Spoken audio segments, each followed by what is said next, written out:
दोस्तों बी और डी यानी बर्थ और डेथ के बीच में आता है सी यानी चॉइस। आप अपनी जिंदगी को कैसे जीते हैं, आप अपनी जिंदगी में क्या काम करते हैं और उसे किस हद तक करते हैं और कैसे करते हैं, इसी के लिए आप याद किए जाते हैं। नमस्कार, मैं हूं सौरभ रॉय और आप सभी का स्वागत है मेरे यूट्यूब चैनल थिंकिंग पॉइंट में। दोस्तों आज मैं उस प्लेयर की बात करूंगा जो 1991 में पहली बार टीम इंडिया में सिलेक्ट होते हैं, उसके बाद फिर ड्रॉप कर दिए जाते हैं। 4 साल की कड़ी मेहनत के बाद वो फिर से टीम इंडिया में आता है और उसके बाद जो वो क्रिकेट खेलता है फिर कभी पीछे मुड़कर नहीं देखता है। दोस्तों मैच फिक्सिंग स्कैंडल के बाद उसे कप्तान बनाया जाता है, टीम इंडिया के यंग टीम इंडिया का कप्तान बनाया जाता है। वो नए नए प्लेयर्स को मौका देता है, सब कुछ अच्छा चल रहा होता है। टीम इंडिया 2003 के वर्ल्ड कप फाइनल में भी पहुंचता है, सब कुछ अच्छा चलते रहता है। उसके बीच में वो एक कोच को टीम में लाता है जिसके साथ उसका विवाद होता है, उसके बाद उसे टीम से ड्रॉप कर दिया जाता है, कप्तानी छीन लिया जाता है। दोस्तों एक ऐसा कप्तान जिसने एक टीम इंडिया को एकजुट किया, जिसने टीम इंडिया में एक नए जोश का संचार किया, उसे टीम से ड्रॉप होना पड़ता है। जी हाँ दोस्तों, मैं बात कर रहा हूं लेजेंड सौरभ गांगुली की, वर्तमान में जो बीसीसीआई प्रेसिडेंट है। दोस्तों हम सौरभ गांगुली के जीवन से 5 ऐसी चीजें सीख सकते हैं जो शायद ही हमें कहीं और मिले। तो चलिए दोस्तों वीडियो को आगे बढ़ाते हैं। दोस्तों पहली चीज जो हम सौरभ गांगुली के जीवन से सीख सकते हैं वो है लीडरशिप क्वालिटी।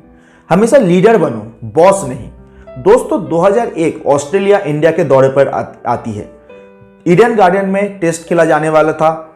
सिलेक्टर्स कमेटी की मीटिंग होती है। सौरभ गांगुली एक प्लेयर की डिमांड करते हैं जिसका नाम होता है हरभजन सिंह। सिलेक्टर सौरभ गांगुली से सहमत नहीं होते हैं और हरभजन सिंह को टीम में चुनने के खिलाफ थे, लेकिन सौरभ गांगुली अड़ गए। उन्होंने कहा जब तक मुझे हरभजन सिंह टीम में नहीं मिलेगा तब तक मैं ये मीटिंग रूम छोड़ के नहीं जाऊंगा। आखिरकार सिलेक्टर्स को झुकना पड़ा, हरभजन सिंह टीम में आते हैं। दोस्तों उस मैच के पहले पारी के 72वें ओवर में हरभजन सिंह ने पहले रिकी पॉन्टिंग, फिर एडम गिलक्रिस्ट और उसके बाद शेन वॉर्न का विकेट लेकर हैट्रिक लेते हैं। उस पूरे पारी में हरभजन सिंह ने टोटल 7 विकेट लेते हैं और अगले पारी में 6 विकेट। इंडिया वो टेस्ट मैच जीत जाती है। टोटल 13 विकेट लेने के बाद हरभजन सिंह को मैन ऑफ द मैच चुना जाता है। दोस्तों ये सिर्फ एक एग्जाम्पल थी, ना जाने ऐसे कितने एग्जाम्पल आपको सौरभ गांगुली के कैप्टनशिप के दौरान मिल जाएंगे जिसमें उन्होंने कितने युवाओं को टीम में लाते हैं। और वीरेंद्र सहवाग जैसे विस्फोटक ओपनर बल्लेबाज के लिए तो उन्होंने अपना ओपनिंग स्पॉट भी छोड़ देते हैं। दोस्तों ये एक लीडर की, सच्चे लीडर की पहचान होती है। वो हमेशा अपने टीम के लिए खड़े होते हैं, अपने प्लेयर्स के लिए खड़े होते हैं। दोस्तों अगर उसमें उन्हें कुछ नुकसान भी उठाना पड़े तो भी वो उठाते हैं, क्योंकि उन्हें अपनी टीम को आगे ले जाना होता है। ये चीजें, लीडरशिप क्वालिटी हम सौरभ गांगुली के जीवन से सीख सकते हैं। दोस्तों दूसरी सीख जो हम सौरभ गांगुली से जिंदगी से सीख सकते हैं वो है अपनी इंसल्ट को कभी मत भूलो। अपनी इंसल्ट को हमेशा याद रखो और सही वक्त आने पर अपने काम से, अपने परफॉर्मेंस से उत्तर दो। दोस्तों सौरभ गांगुली का एक वीडियो तो आपने जरूर देखा होगा जिसमें लॉर्ड्स के बालकनी में सौरभ गांगुली अपना टी शर्ट उतारकर घुमाते हैं। दोस्तों एक्चुअली वो एक जवाब था किसी और प्लेयर को। जी हाँ दोस्तों, उस नेटवेस्ट दौरे के कुछ महीने पहले इंग्लैंड की टीम भारत के दौरे पर आई थी। सीरीज बराबरी पर था और फाइनल मैच खेला जाना था वानखेड़े स्टेडियम पर। दोस्तों वो मैच इंडिया हार जाती है और इंग्लैंड के एंड्रू फ्लिंटअप मुंबई के वानखेड़े स्टेडियम में अपना टी शर्ट उतारकर पूरे मैदान का चक्कर लगाते हैं। दोस्तों ये जो इंसल्ट है ये सौरभ गांगुली ने अपने जहन में, अपने दिमाग में बिठा कर रखा था। जब लॉर्ड्स में नेटवेस्ट सीरीज के फाइनल में हम जीतते हैं तब सौरभ गांगुली ने वही इमोशंस और वही जुनून के साथ वही हरकतें किया जो उन्होंने किया, और लॉर्ड्स को क्रिकेट का मक्का कहा जाता है। दोस्तों इस घटना के बाद बहुत क्रिटिसिज्म भी हुआ सौरभ गांगुली का। बहुत लोगों ने कहा कि ये जेंटलमैन क्रिकेट है, गेम है, और लॉर्ड्स एक बहुत ही रेप्यूटेड स्टेडियम है, यहाँ पे ऐसा नहीं करना चाहिए था, यहाँ पे वो वैसा नहीं करना चाहिए था। लेकिन दोस्तों ये एक्चुअली सिर्फ इंग्लैंड को या एंड्रू फ्लिंटअप को नहीं, ये पूरी दुनिया को एक जवाब था कि हम झुकने वाले नहीं हैं, हम अब डरने वाले नहीं हैं। तो दोस्तों सौरभ गांगुली की जिंदगी से हम ये सीख सकते हैं कि हमें अपनी इंसल्ट हमेशा याद रखना चाहिए और सही वक्त आने पर अपने बातों से नहीं, अपने परफॉर्मेंस से, अपने काम से हमें उत्तर देना चाहिए।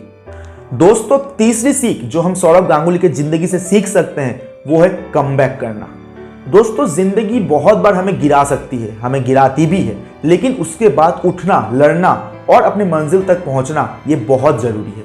दोस्तों 2005 में जब कोच ग्रेग चैपल के साथ विवाद के बाद सौरभ गांगुली को टीम से ड्रॉप कर दिया गया, उसके बाद सौरभ गांगुली रणजी खेले, डोमेस्टिक क्रिकेट में हर लीग खेले, काउंटी खेला, यहां तक कि उन्होंने क्लब क्रिकेट तक खेली और ऐसे ऐसे शहरों में जाके खेली जहां पे एक उनके लायक 5 स्टार होटल भी नहीं था, लेकिन उन्होंने तब भी वहां पे जाके क्रिकेट खेला और एक शानदार कमबैक किया।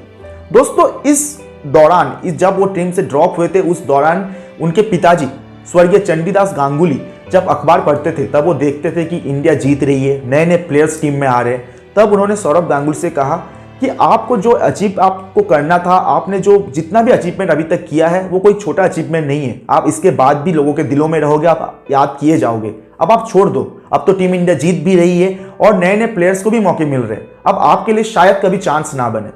तब सौरभ गांगुली ने अपने पिताजी से कहा था, पिताजी आपका मेरे लिए प्यार मैं समझ सकता हूं, लेकिन ये कंपटीशन किसी और के साथ नहीं, ये मेरा कंपटीशन मेरे खुद के साथ है।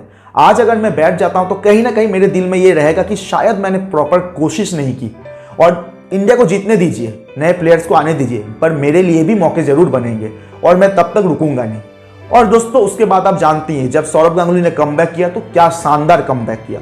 दोस्तों सौरभ गांगुली अपने इंटरव्यू में कहते हैं कि जब मैंने कमबैक किया तो मेरा जो ओपनिंग पार्टनर है द लेजेंड सचिन तेंदुलकर, उन्होंने मुझे कॉम्प्लीमेंट दिया था कि दादी, एक्चुअली सचिन तेंदुलकर सौरभ गांगुली को दादी कहते थे, दादी आपने अपनी पूरी जिंदगी में जो क्रिकेट खेला है सबसे बेस्ट क्रिकेट आपने अपने कमबैक करने के बाद खेला है। तो दोस्तों हम सौरभ गांगुली के इस वाक्य से सीख सकते हैं कि जिंदगी में कमबैक बहुत जरूरी है। जब हमें जिंदगी गिराती है तो उसके बाद उठना बहुत जरूरी है और बहुत जोरदार तरीके से उठना है। दोस्तों सौरभ गांगुली की जिंदगी से जो चौथी सीख हमें मिलती है वो ये है कि हालात बदलने से पहले माहौल को बदलना जरूरी है। दोस्तों मैच फिक्सिंग स्कैंडल के बाद जब सौरभ गांगुली को कप्तान बनाया जाता है तब इंडियन क्रिकेट बहुत ही बुरी दौर से गुजर रही थी। सभी लोग इंडियन क्रिकेट को एक शक के नजर से देख रहे थे और शायद ऑडियंस का विश्वास भी टीम इंडिया पर नहीं थी। ऐसे समय में सौरभ गांगुली ने एक यंग टीम बनाया और सबसे पहले जो काम किया वो है बॉडी लैंग्वेज को चेंज करना। दोस्तों इसके पहले इंडियन टीम जो क्रिकेट खेलती थी वो बहुत ही डिफेंसिव क्रिकेट खेलती थी। बाहर के टीम हमारे देश में आके भी स्लेजिंग करके चले जाते थे बट हमारे प्लेयर्स जवाब नहीं देते थे। दोस्तों सौरभ गांगुली ने जो सबसे पहले एक काम किया, अपने टीम को एक चीज समझा कि हार या जीत वो अलग मैटर है, वो तो गेम में चलते रहेगी, लेकिन सबसे पहले आपको एक विनिंग एटीट्यूड लाना पड़ेगा। आपको अब विरोधी प्लेयर्स के आंखों में आंखें डालकर बात बोलनी पड़ेगी, उन्हें भी ये समझाना पड़ेगा कि हम डरने वाले नहीं हैं, हम लड़ने वाले हैं।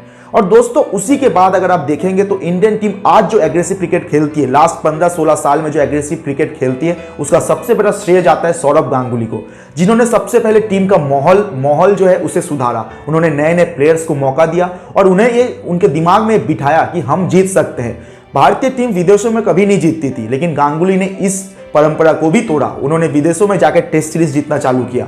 तो दोस्तों ये इससे हमें ये सीख मिलती है कि किसी भी हालात को बदलने से पहले सबसे पहले माहौल को बदलना पड़ेगा, सबसे पहले मेंटेलिटी को बदलना पड़ेगा, इसी से हम विजयी हो सकते हैं।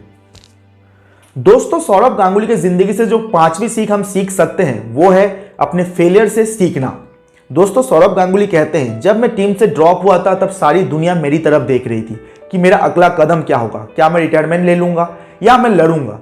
दोस्तों सौरभ गांगुली ने उस समय रणजी खेला, क्लब क्रिकेट खेला और टीम में वापसी की। ये एक्चुअली उनकी एक सीख थी यूथ के लिए कि जब भी आपके लाइफ में कोई उतार आए, जब आपके लाइफ में कोई ब्रेकडाउन आए, तब आपको लड़ना है और लड़ के आपको जीतना है, क्योंकि जब आप फेल होते हैं तब आपको बहुत कुछ सीखने को मिलता है, आपको अपनी बहुत सारी गलतियां पता चलती है। उन्होंने अपने किताब में भी यही लिखा है कि जब भी आपको लगे कि आपके कोई फेलियर दौर आए, जब आप फेल होते हैं, आपको अपने आईने के सामने अपने आप को देखना चाहिए और कहना चाहिए ठीक है आज मैं हारा हूं, लेकिन मैं इस हार से सीखूंगा, और अगर मैं सीखूंगा नहीं तो मैं जीतूंगा कैसे। तो दोस्तों हार भी बहुत जरूरी होती है अपनी जिंदगी में और उससे हमें सीखना चाहिए। तो दोस्तों ये वो 5 सीख थे जो हमें अपनी जिंदगी में सौरभ गांगुली से सीखनी चाहिए। दोस्तों अगर इन सीखों को हम अपनी जिंदगी में इंप्लीमेंट करते हैं तो यकीन मानिए हमें बहुत बहुत बहुत अच्छा रिजल्ट मिलेगा। दोस्तों यही पॉजिटिव एटीट्यूड, यही विनिंग एटीट्यूड, यही पैशन के लिए सौरभ गांगुली हमेशा याद किए जाएंगे। दोस्तों मुझे एक वाकया याद आता है, जब Sourav Ganguly cricket association of Bengal के प्रेसिडेंट थे तब एक बार रवि शास्त्री सौरभ गांगुली से कहते हैं कि सौरभ ईडन गार्डन में कोई सौरभ गांगुली स्टैंड क्यों नहीं है। तब सौरभ गांगुली उत्तर देते हैं रवि ये पूरा ईडन गार्डन्स ही मेरा है। दोस्तों ये विनिंग एटीट्यूड, ये किसी भी चीज को देखने का नजरिया हमें सबसे अलग करती है और ये चीजें हम सौरभ गांगुली से सीख सकते हैं। तो दोस्तों उम्मीद करता हूं ये वीडियो आपको जरूर पसंद आया होगा। अपना विचार हमें कमेंट करके जरूर बताइए। जय हिंद।